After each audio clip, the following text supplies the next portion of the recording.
Hello everyone welcome back to my YouTube channel Cine TV Odisha. तो friends आज आम यही भिडियो रे डिस्कसन करबा किछि मोस्ट इंपोर्टेंट पेडागोजी क्वेश्चन उपरे जहाँकि आप मानकर contractual high school teacher jetty OTT ता सहित एसएसटी जेटी मध्य आप मानकर खूब शीघ्र एई वर्ष मध्य आसीबो ता सहित ओटीटी एंड आप मानकर बीएड एग्जाम पे मध्य इंपोर्टेंट रहइबो। तो एथिरे हम डिस्कसन करबा टोटल 30 क्वेश्चन। तो आप माने आउट ऑफ 30 केते स्कोर रखुचंती कमेंट बॉक्स रे निहाती भाबे जणाई पारिबे। देखिए आप आउट ऑफ 30 केते स्कोर रखुंट। फास्ट क्वेश्चन रही आप who gave the formula of IQ written below.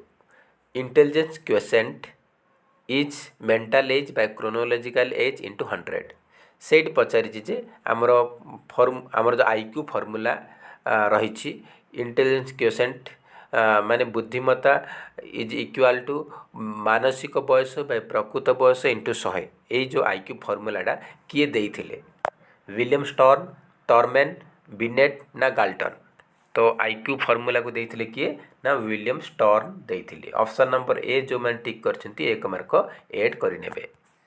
Next question रही who was the propounder of structuralism. तो स्ट्रक्चरलिज्म रो जनक किए विलियम जेम्स वेस्ट वुड ना हंट। तो स्ट्रक्चरलिज्म रो जनक होचंती विलियम वुड आमर स्ट्रक्चरलिज्म रो जनक होचंती विलियम वुड। तो ऑप्शन नंबर 3 होच करेक्ट आंसर। नेक्स्ट क्वेश्चन रही learning is process of development stated by home. तो लर्निंग हूँ गोटे प्रोसेस ऑफ डेवलपमेंट यही स्टेटमेंटा किए देइछंती वुडवर्थ योकम सिम्पसन ना डॉक्टर मैक्स। तो देखंतु learning is process of development यही स्टेटमेंटा को देइछंती वुडवर्थ। ऑप्शन नंबर 1 होची करेक्ट आंसर। नेक्स्ट क्वेश्चन रही which of the thoughts of school in psychology is also called black box theory.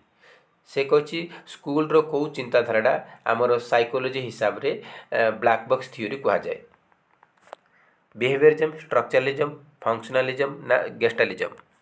तो black box theory क्या कहा जाए ब्लैक बॉक्स थ्योरी कहा जाए बिहेवियरिज्म को कहा जाए। ऑप्शन नंबर 1 होची करेक्ट आंसर। नेक्स्ट क्वेश्चन रही which of the following is not A learner centre teaching learning strategy. तो ये चारिटा मध्य कोटा गोटे शिक्षार्थी केन्द्रिक शिक्षादान स्ट्रेटेजी नुहे से पचारि। तो देखो लर्नर सेंटर माने शिक्षार्थी केन्द्रिक सब बेले शिक्षार्थी माने एक्टिव रहंती। तो ये आमर कोऑपरेटिव लर्निंग माने सब मिलमिशिक स्टूडेंट माने गोटे लर्निंग को शिखुंट। तो ए पिला माने एक्टिव रोचंती। तो यहाँ आमर होगा लर्नर सेंटर प्रॉब्लम सॉल्विंग किसी प्रॉब्लम दि जाए पिला तुम से सॉल्व कर तो पिला से तापर बिजी रोचंती। तो ये मत पे एक्टिव होती यहाँ लर्नर सेंटर प्रोजेक्ट गोटे दि जाए से प्रोजेक्ट उपर काम कर पिला प्रोजेक्ट उपर पिला एक्टिव रहते यहाँ मत हूँ लर्नर सेंटर कहीं ये 3टा जगह पिला एक्टिव रही था पिला से बिजी रही था। किंतु लेक्चर माने गोटे टीचर आसीबो लेक्चर देबे बा गोटे टीचर आसीबो डेमोन्स्ट्रेशन देबे लेक्चर देबे चली जीवे। तो सेटा टीचर ही से सबकि एक्टिव रोचंती पिला माने केवल शुणुंट। तो सेठी आमर लेक्चर आउ डेमोन्स्ट्रेशन जो देछि सेटा आपण मानकर हेजिबो टीचर सेंटर कहीं से टीचर एक्टिव रहंती। तो ऑप्शन नंबर 3 आमर lecture is not A learner centred teaching learning strategy. Option number 3 होची करेक्ट आंसर। नेक्स्ट क्वेश्चन रही which of the following is example of इनेट motive. तो देखो तो से पचार एमानक मध्य कोटा गोटे इनेट मोटिव माने अंत अभिप्रेरणा अटे। देखो तो आवार्ड रही हंगर रही पनिशमेंट रही इनसेटिव रही आमर पुरस्कार भोकिला दंड आउ इनसेटिव माने अधिक जो आमर ओवर टाइम बा किसी एक्स्ट्रा अवार्ड्स दि जाउछि। तो देखो इनेट मोटिव अंतरात्मार अभिप्रेरणा कोटा अवार्ड्स हूँ आमर अन्ना एक्सटर्नाल मोटिव पनिशमेंट भी एक्सटर्नाल इनसेटिव्स भी एक्सटर्नाल रे जाउछि। किंतु हंगर भोकिलाटा आमर अंतरात्मार आसुछि। तो यहाँ आमर हंगरटा हूँ इनेट मोटिव। ऑप्शन नंबर 2 हूँ करेक्ट आंसर। नेक्स्ट क्वेश्चन रही what is age group given by Erikson for the stage industry versus inferiority. तो से पचार आमर एरिक्सन को कौ स्टेजटा इंडस्ट्री वर्सेस इन्फेरियरिटी को बताऊँगी से पचारि केतरु केते एज ग्रुपटा आमर इंडस्ट्री वर्सेस इन्फेरियरिटी को सूचौची से पचारि 6 ରୁ 11 12 ରୁ 20 3 ରୁ 6 ना 18 मासरू 3 वर्ष। तो देखो इंडस्ट्री वर्सेस इन्फेरियरिटी हूँ आमर स्कूल एज को कहुए स्कूल एज को कहुए से आमर कौन हो आमर केतरु केते ना 6 ରୁ 12 वर्ष बेसिकाली 6 ରୁ 12 वर्ष देथिबो को जगह 6 ରୁ 11 मध्य देथिबो सेतपे आपण 6 ରୁ 11 देछे 6 ରୁ 11 आपण माने मारिबे आ को जगह 6 ରୁ 12 देछे ताल 6 ରୁ 12 आपण माने करिवे। ऑप्शन नंबर 1 होची करेक्ट आंसर। नेक्स्ट क्वेश्चन रही आपण पई according to Erikson theory of psychosocial development which stage related to the age of 6 to 12 years से क्वेश्चन टा रिपीट होती टिके मॉडिफिकेशन करके आसी क्वेश्चन टा। तो देखो तो एरिक्सन को थ्योरी रही आमर साइकोसोशियल डेवलपमेंट से 6 ରୁ 12 वर्ष जो एज ग्रुपटा रही है कौ स्टेज को सूचौची से पचारि।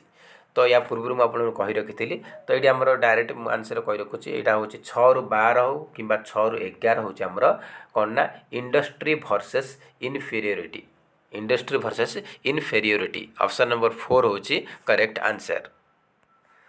नेक्स्ट क्वेश्चन रही insight theory of learning is also known as आमर जो इनसाइटफुल लर्निंग टाक आउ कौन कहुए से पचार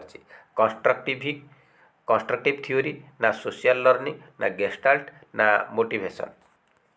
तो देखो तो इनसाइट थ्योरी ऑफ लर्निंग को कहा जाए गेस्टाल्ट थ्योरी। ऑप्शन नंबर 3 होची करेक्ट आंसर। नेक्स्ट क्वेश्चन रही when a test measures an individual's ability consistently and accurately then the test is known as. तो से कही जिते बड़े गोटे माप आम गोटे व्यक्तिगत उपर गोटे व्यक्ति उपर गोटे माप करुँच जदि सेटा को तार माप को कंसिस्टेंसली माने स्थिरता रोची आउ एक्यूरेट एवं सठिक माप करुँची ताहले सेटा कौन कहबा वैलिड रिलायबल ऑब्जेक्टिव ना नन ऑफ दिस। तो देखो कंसिस्टेंसली माने स्थिरता जदि बारंबार से एग्जाम कलापर सेम स्कोर रोची कंसिस्टेंसी रोची तार स्थिरता रोची ताल से आप रिलायबल आसो रिलायबल माने विश्वसनीयता बेले बेले आप रिलायबिलिटी दब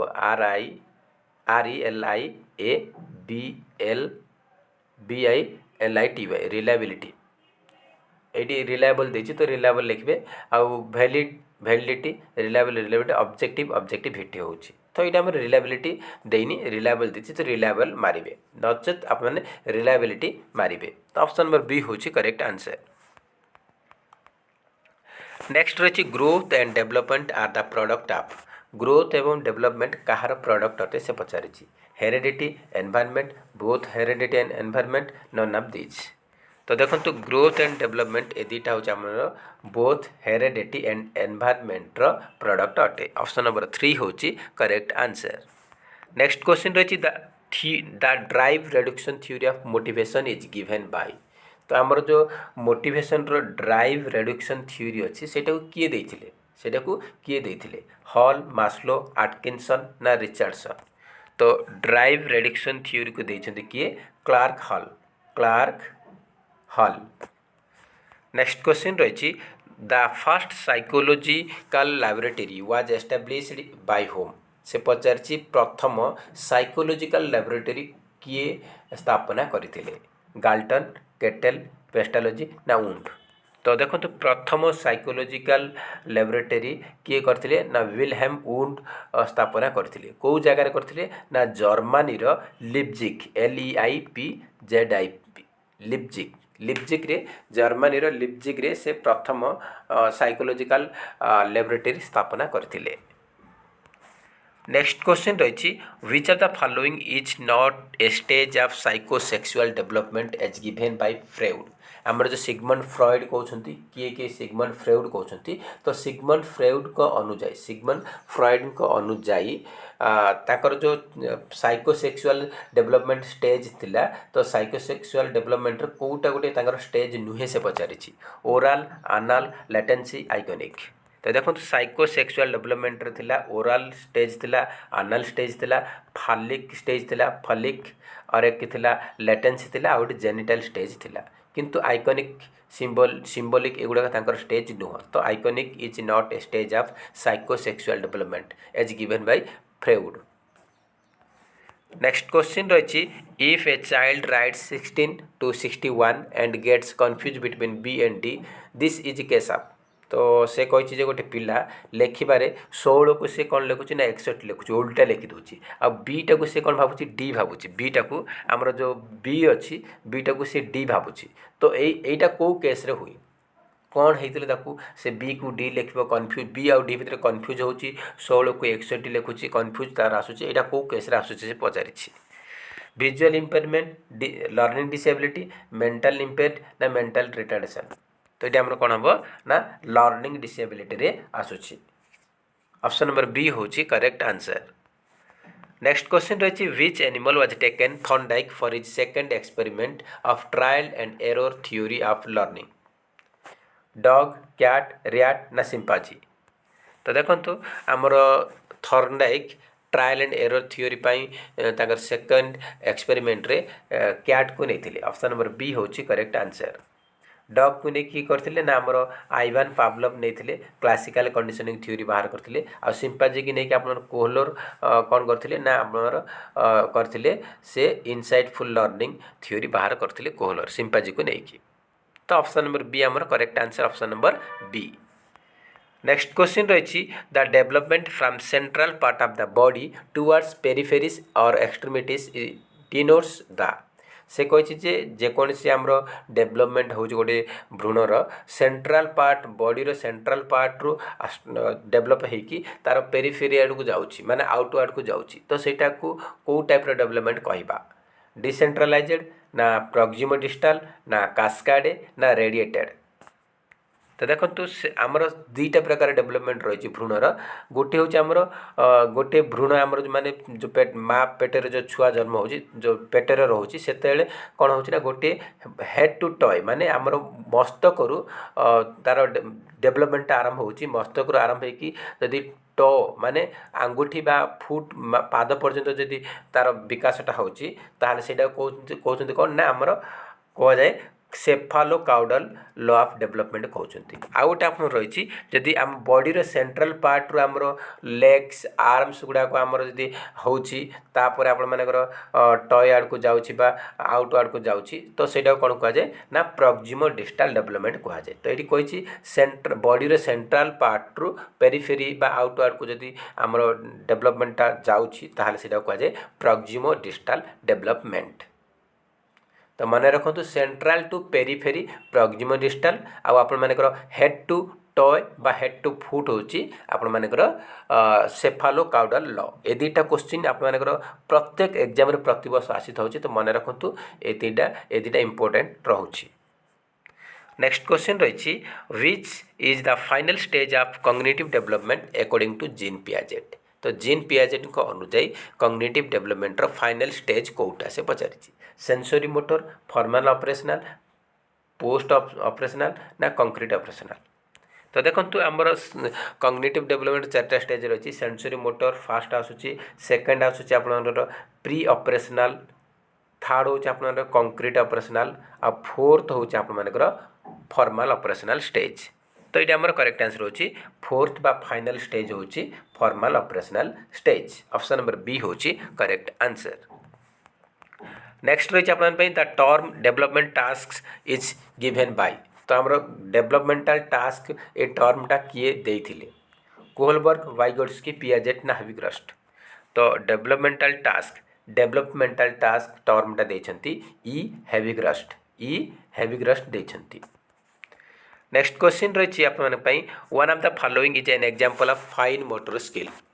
चारिटा मध्य कोटा गोटे फाइन मोटर स्किल रे जाउछि palm grasping sitting crawling walking.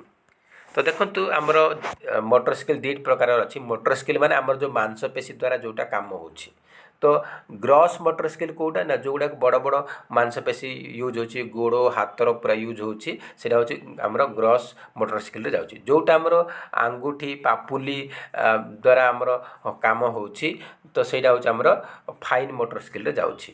तो देखंतु सिटिंग बसिबा माने पूरा हमर बॉडी रो बड़ मांसपेशी गोड़ हमर ये करिक बसुचंती। क्राउलिंग मध्य वाकिंग कले हमर गोड़ द्वारा हमर होची। तो ए तीनटा जाक आपन बड़ बड़ मांसपेशी काम करूची सेति जुग आपन एटा ग्रॉस मोटर स्किल रे जाउची। किंतु पाम ग्रास्पिंग आमर जो पापुली धरिकी पापुली को ये करवा आंगुठी ये करवा तापर आप टाइप राइटिंग करवा टाइपिंग करवा कंप्यूटर रे लेखिबा ड्राइंग करवा एगुड़ा आप आंगुठीर बा आंगुठीर को जगह पापुली आमर काम होची। तो सेई जगह आमर कौन हम ना फाइन मोटर स्किल रे जीव। तो पाम ग्रास्पिंग गोटे ड्राइंग गोटे आउ राइटिंग गोटे आउ आमर टाइप कर कंप्यूटर कीबोर्ड एगुड़ा आप कौन ना फाइन मोटर स्किल रे जीव। तो पाम ग्रास्पिंग आमर फाइन मोटर स्किल रे जाउची।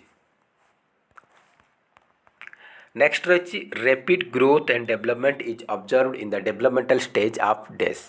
तो डेवलपमेंट रो को स्टेज रे आमर ग्रोथ एंड डेवलपमेंटा फुल रैपिडली माने खूब स्पीड रे जाउची बा होउची। Late childhood young adulthood infancy ना इयरली चाइल्डहुड।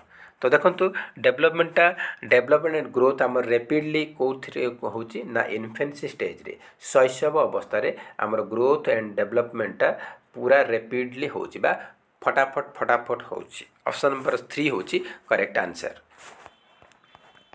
नेक्स्ट रही to provide a common platform for the state and the centre to share their views about improving education standards is one of the objective of days.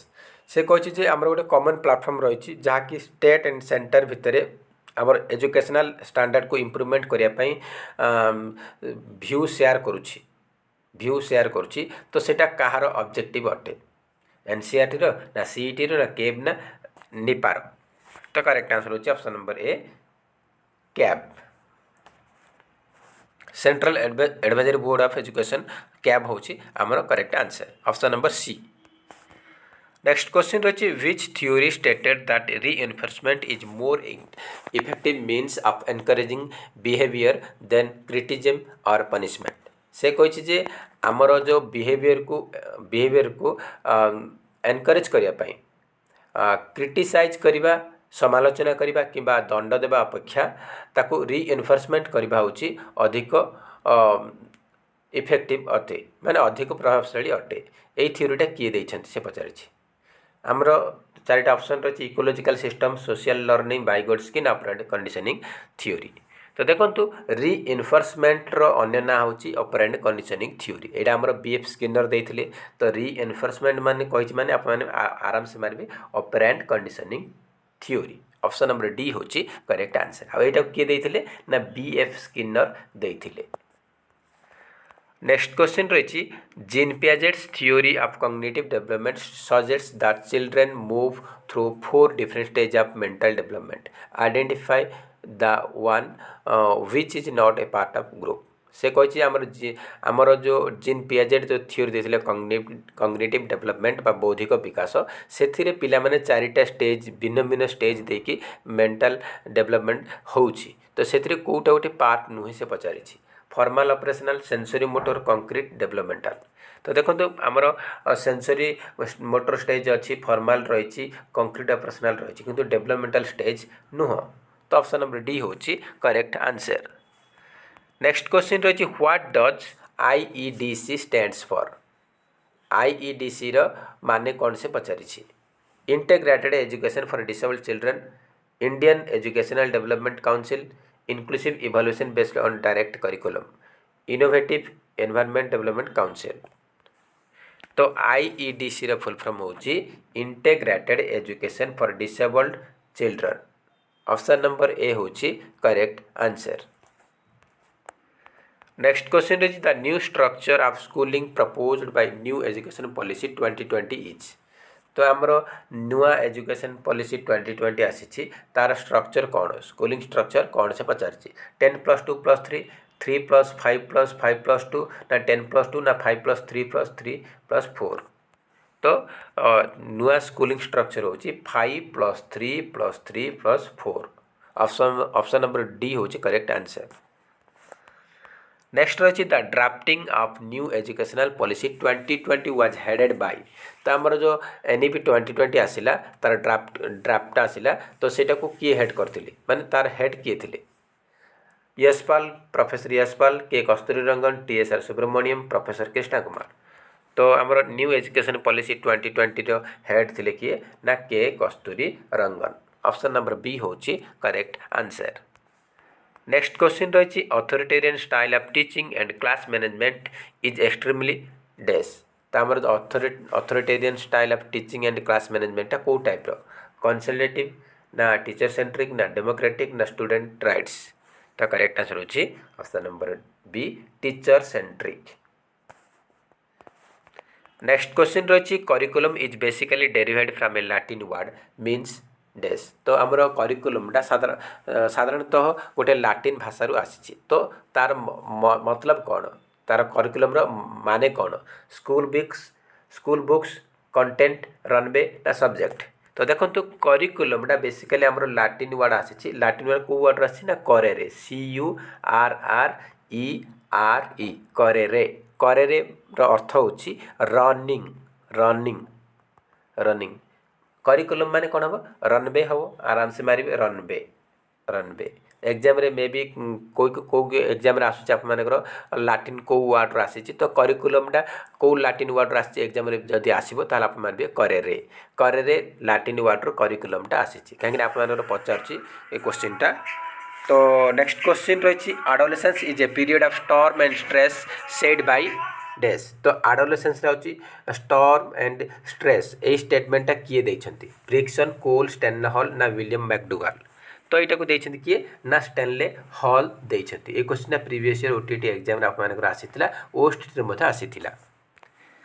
Next question रही inclusive education refer to dash. आमर inclusive education कौन refer करुच्ची माने सेटा को type रे जाउची special teaching for disabled student पे स्पेशल टीचिंग दोची ना सर्वशिक्षा अभियान ना equal education opportunity disabled and normal पिला मानक पे ना से पचार special education in special schools.